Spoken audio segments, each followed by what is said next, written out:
At 7:22 local time, the East China Sea, 140 nautical miles southwest of the Ryukyu Islands, is doing what it does in late November, producing a gray, overcast morning that the hydrographic charts describe as operationally acceptable, and that the crews experiencing it describe as damp.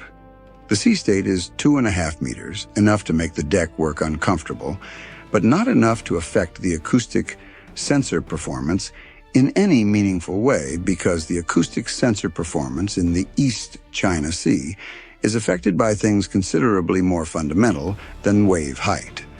The water column here is a study in complication.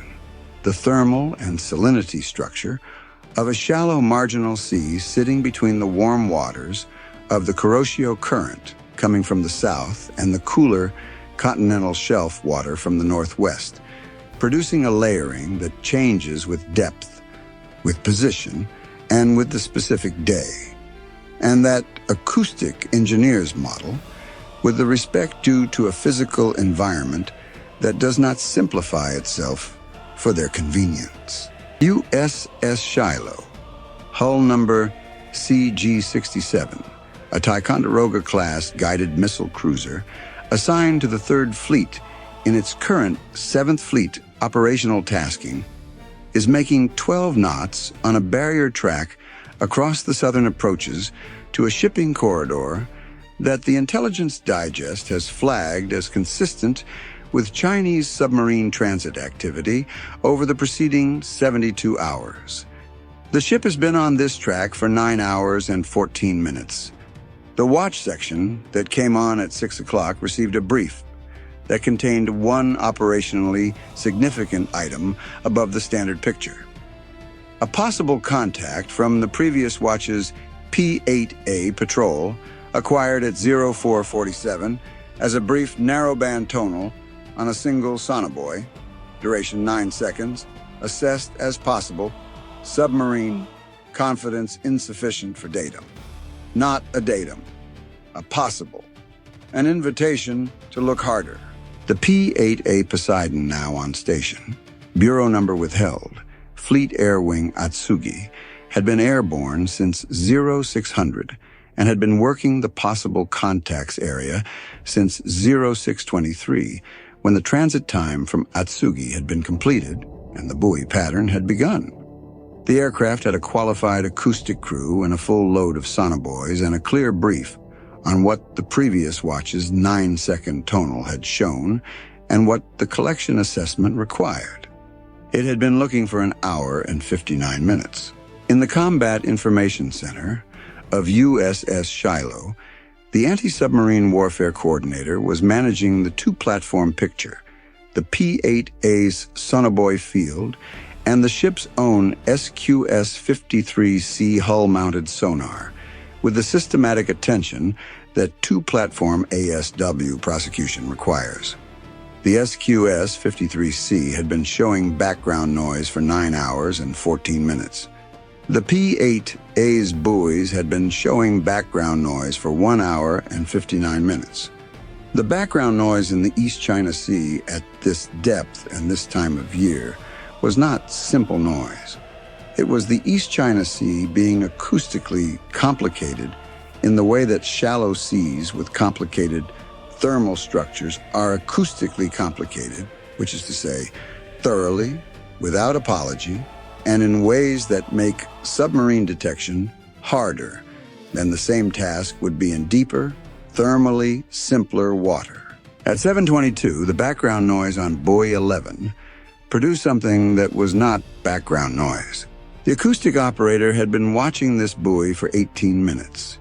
She had been watching the frequency band between 30 and 80 hertz, the band where conventional submarine auxiliary machinery produces the narrowband tonals that distinguish a submarine from the East China Sea's own considerable contribution to the acoustic environment. At 7:22 and 40 seconds, a tonal appeared at 52 hertz, not 53, not 51, 52 hertz, which is the specific frequency that the acoustic library's entry for the Chinese type 039 Song-class submarines secondary cooling pump lists as the operational frequency at low-power cruise settings, an entry that the library had built from 4 previous collection events, 3 of which were from P-3C contacts of insufficient duration, and 1 of which was from a 2022 P-8A engagement that had lasted 37 seconds before the contact faded. This tonal at 7:22 and 40 seconds was not fading. It was present, consistent, and at 52 hertz. She called it in 12 seconds. Not because she was slow, but because 12 seconds is how long it takes a professional to watch a narrowband tonal stabilize, verify that it is not an artifact of the buoy's own motion in the sea state, check the frequency against the library entry, and say the words that translate 12 seconds of cognitive work into operational information.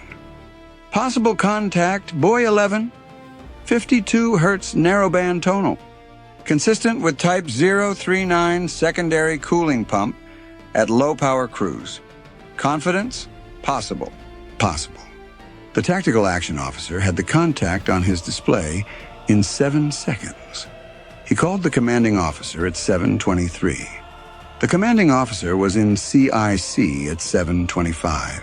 Here is the problem at 7:22 that had not existed at 7:21, and that the contact's position in the East China Sea was making more complicated than a contact in deeper water would have been.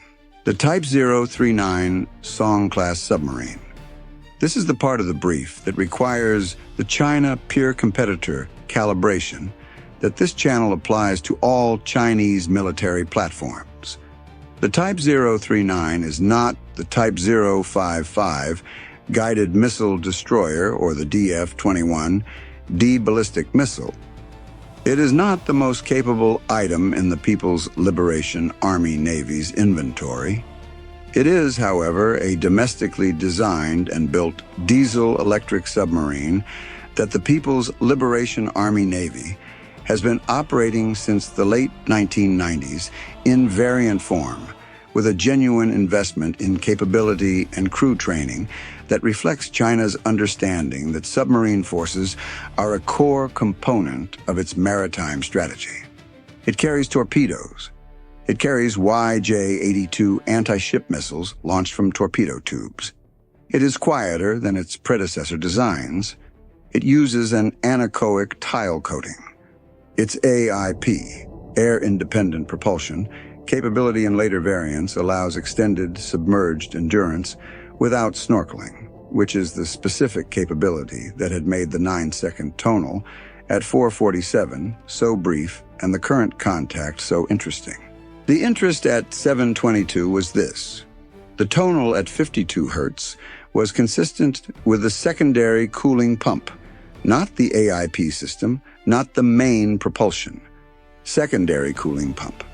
This was the thermal management system running to manage heat from the AIP plant, which meant the AIP plant was running, which meant the submarine did not need to snorkel, which meant the prosecution was working against the submarine with extended submerged endurance in the East China Sea's acoustic environment, with a contact that was present because the secondary cooling pump was doing its job, rather than because the crew had made an operational mistake. The secondary cooling pump is not optional. AIP systems produce heat that requires thermal management, regardless of how quiet the crew wants to be. The 52 hertz tonal was the acoustic cost of the AIP system's thermal physics, not of the crew's operational choices. The crew might have been perfectly silent by the standards of conventional submarine operation. The physics of heat management was being less cooperative. At 7:25, the commanding officer looked at the contact. He looked at the East China Sea's depth chart at buoy 11's position, 78 meters. 78 meters of water column. A submarine operating below the thermocline in 78 meters of water was operating in a space that left approximately 30 meters between its maximum operating depth and the bottom, which is not a great deal of vertical maneuvering room. The acoustic environment at 78 meters in the East China Sea was the layering environment that shallow marginal seas produce, and the tonal at 52 hertz was propagating through that layering in ways that the acoustic processor was measuring as it built the contact picture. "Can we get a cross bearing?" the commanding officer asked. "Dropping 2 additional buoys now, sir. The P-8A is repositioning. Cross bearing available in approximately 6 minutes. 6 minutes. The contact had been visible for 2 minutes and 20 seconds. The tonal was still present on buoy 11. The additional buoys were in the air. At 7:28, USS Shiloh's SQS-53C hull-mounted sonar produced a possible contact. Not the secondary cooling pump tonal, the SQS-53C was not optimized for the frequency band and signal strength that the buoy had acquired at this range. What the SQS-53C produced was a broadband elevation in the specific bearing sector, consistent with buoy 11's tonal. A low-frequency background increase that the sonar supervisor characterized as possible machinery noise from a large metallic object, bearing consistent with the P-8A contact. Possible? Not the tonal, not a classification, but a bearing direction that cross-referenced the buoy contact and tightened the position ellipse. At 7:31, the 2 additional buoys entered the water. At 7:33, both buoys acquired the 52 hertz tonal. The cross-bearing solution from 3 buoys produced a position ellipse of approximately 4 nautical miles by 2 nautical miles, large by open ocean ASW standards, appropriate for the East China Sea's propagation environment, and considerably smaller than the general area that the previous watch's 9-second possible had left as the starting point. The contact was approximately 9 nautical miles from USS Shiloh's current position, bearing 245 at an assessed depth of 65 to 75 meters, below the shallow thermocline and above the bottom in the specific layer where the East China Sea's acoustic duct was providing the horizontal propagation path that had carried the tonal to buoy 11. The P-8A's acoustic coordinator was building the position solution in parallel with the ship's ASW coordinator. The 2 solutions agreed to within approximately 1 nautical mile, which is the expected agreement between 2 platforms using the same sonobuoy data from different processing architectures. The agreement was noted in the coordination net. Both coordinators were now working the same target with the same picture. Now, the operational situation that the contact's position and the East China Sea's geography were creating at 7:33. The contact was 9 nautical miles from USS Shiloh. The Chinese Planned Surface Group that the 7th Fleet's operating area monitor had been tracking for 4 days was 41 nautical miles to the northwest. 2 Type 052D destroyers and a Type 055 operating in a pattern that the Intelligence Digest described as consistent with an ASW coordination posture. The Planned Surface Group was not on a direct intercept course with USS Shiloh. It was not threatening USS Shiloh.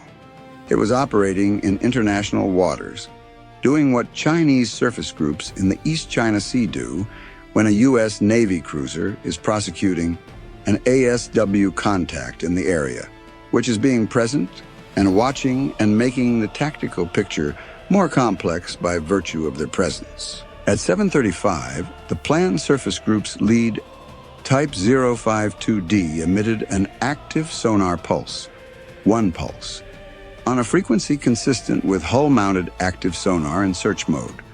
1 pulse is not a prosecution pattern. 1 pulse is a detection attempt, a single active ping that a submarine crew would hear, that a surface ship would hear, and that an ASW prosecutions team would note, because a single active ping at this moment and this bearing from the Planned Surface Group meant one of 2 things. Either the Planned Surface Group was conducting its own standard ASW practice, or the planned surface group had been vectored toward the contact area by information from the submarine itself, which is information that implies a C2 link between the submarine and the surface group that the intelligence community had been tracking as a suspected capability, but had not confirmed in an operational context. The ASW coordinator looked at the pulse. He looked at its timing. He looked at the contact's position relative to the pulse's origin bearing. He reached for his radio. P-8A Shiloh. Planned surface group active sonar pulse bearing 318 from our position. Timing is 6 minutes after our first tonal acquisition. Request assessment of C2 link possibility. Shiloh, P-8A. Copy. We noted the pulse. Timing is consistent with a notification response sequence if the submarine has a communication capability toward the surface group. We're assessing.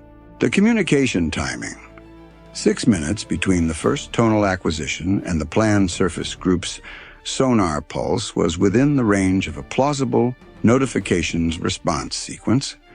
The submarine detects USS Shiloh's sonobuoy pattern, sends a notification to the surface group via a low probability of intercept communication system, and the surface group responds with an active pulse to create its own tactical picture. 6 minutes. The ASW coordinator logged the timing. The intelligence officer logged it with a cross-reference to the existing C2 link assessment file that 7th Fleet had been building since the previous year. The assessment was not confirmation. Timing correlation is not proof of causation. But timing correlation logged with operational context and cross-referenced against an existing assessment file is a contribution to a picture.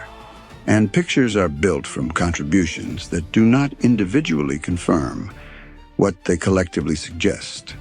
The intelligence officer noted this in the language that intelligence officers use when something is suggestive but not confirmed, which is the language of a community that is careful about overstatement and committed to accuracy. At 7:40, the submarine did something that the acoustic processor logged before the operators reported it.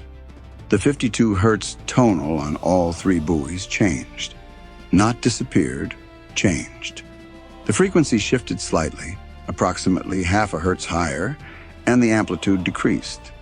The acoustic operator, who had been watching the tonal since 7:22, recognized the pattern immediately. A cooling pump RPM change consistent with a power setting adjustment, which is what a submarine crew does when they are adjusting their speed or their depth or both. The Type 039 was maneuvering, contact maneuvering, the acoustic operator reported. Secondary cooling pump, RPM shift consistent with power setting adjustment. Contact may be changing depth or course, maneuvering. The tonal was still present. The AIP system was still running. The thermal physics were still requiring the cooling pump, but the operational state had changed.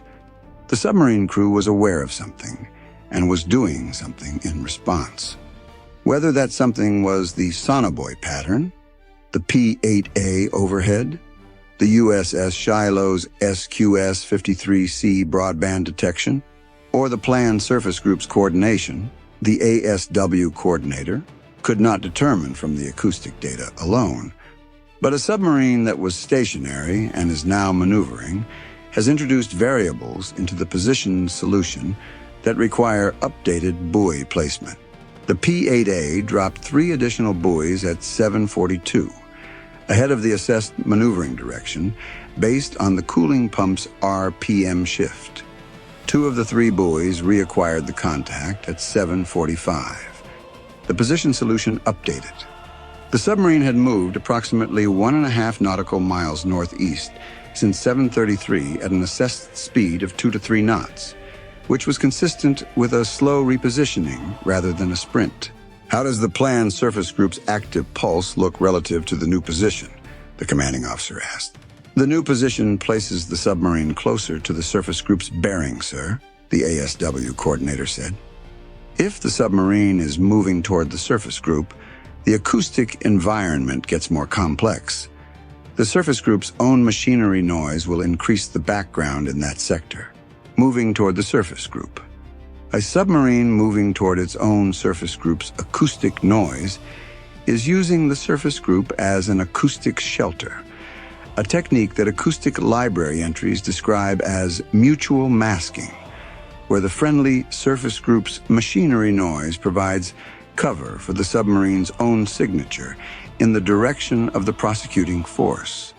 If the Type 039 reached a position where the planned surface group's machinery noise was in the same bearing sector as the submarine's position, from USS Shiloh's perspective, the SQS-53C's ability to separate the submarine's signature from the surface group's background would degrade. The ASW coordinator noted this. He noted it with the professional attention of a person who understands that the contact's tactical maneuver was not random and was not accidental, and that the submarine crew was using a technique that required situational awareness that they should not have had unless there was a C2 link providing it. The ASW coordinator logged this as a second timing correlation for the C2 link assessment file. At 7:52, the contact faded on all three active buoys simultaneously. Not gradually, simultaneously. The simultaneous fade on multiple buoys at different ranges from the contact was consistent with the submarine entering a depth band where the acoustic propagation path to the buoys was cut by a thermal layer boundary.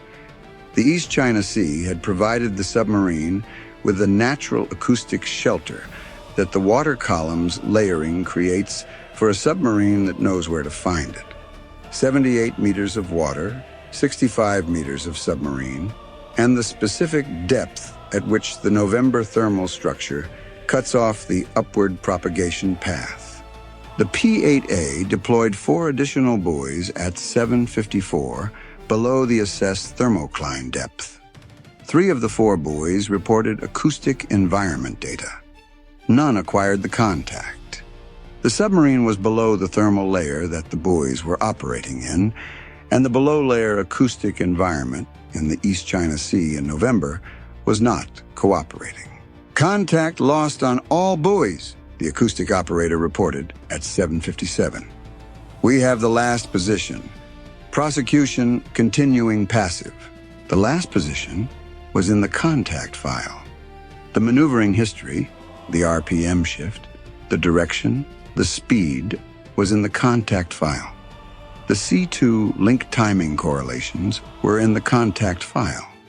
The acoustic profile of the Type 039's secondary cooling pump at this specific power setting, the AIP system's thermal management frequency, and the maneuvering signature were all in the contact file. 23 minutes of contact data, from first acquisition at 7:22 to loss at 7:45 on the last buoy, plus 12 additional minutes of passive monitoring post-loss. "What's the acoustic product from the contact?" the commanding officer asked at 8:30, when the post-contact brief was running. "The secondary cooling pump tonal at 52 Hertz is primary data at this range and signal quality," the intelligence officer said.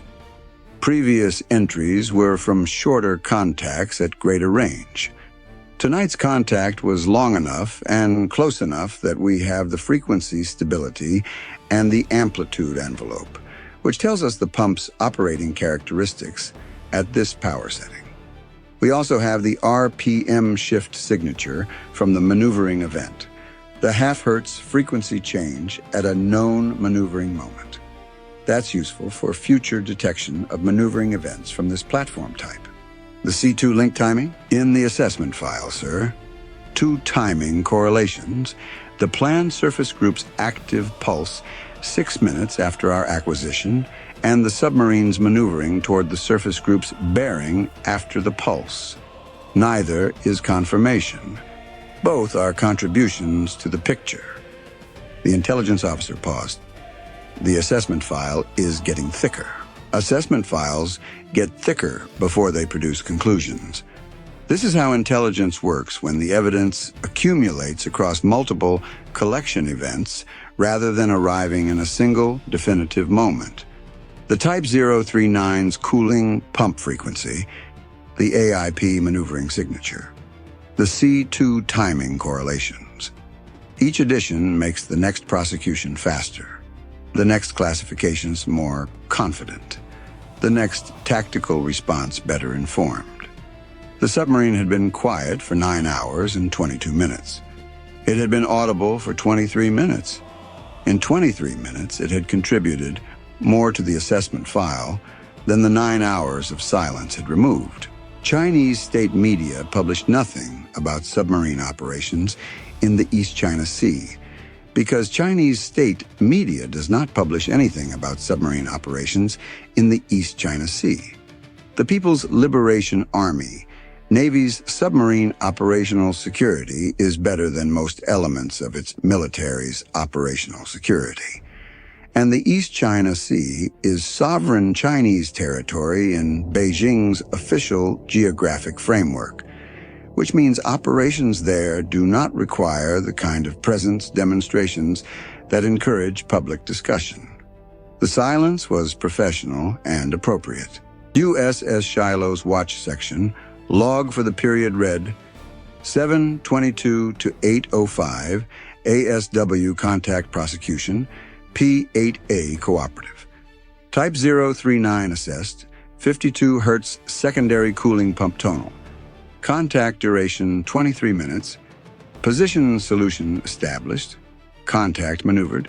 Contact lost below thermal layer 0757. Planned surface group active pulse noted 7:35, 6 minutes post-acquisition. Intelligence package transmitted 7th Fleet 845. The intelligence annex was 5 pages. The 5th page was the C2 link timing correlation analysis, marked for cross-reference to the existing assessment file. Both the submarine and the surface group had done their jobs. The prosecution team had done its job. The contact file was thicker. The assessment file was thicker. The East China Sea was still 78 meters deep in this sector and was not planning to change. The prosecution would resume the next time the secondary cooling pump produced its 52 Hertz into a buoy field that was waiting for it.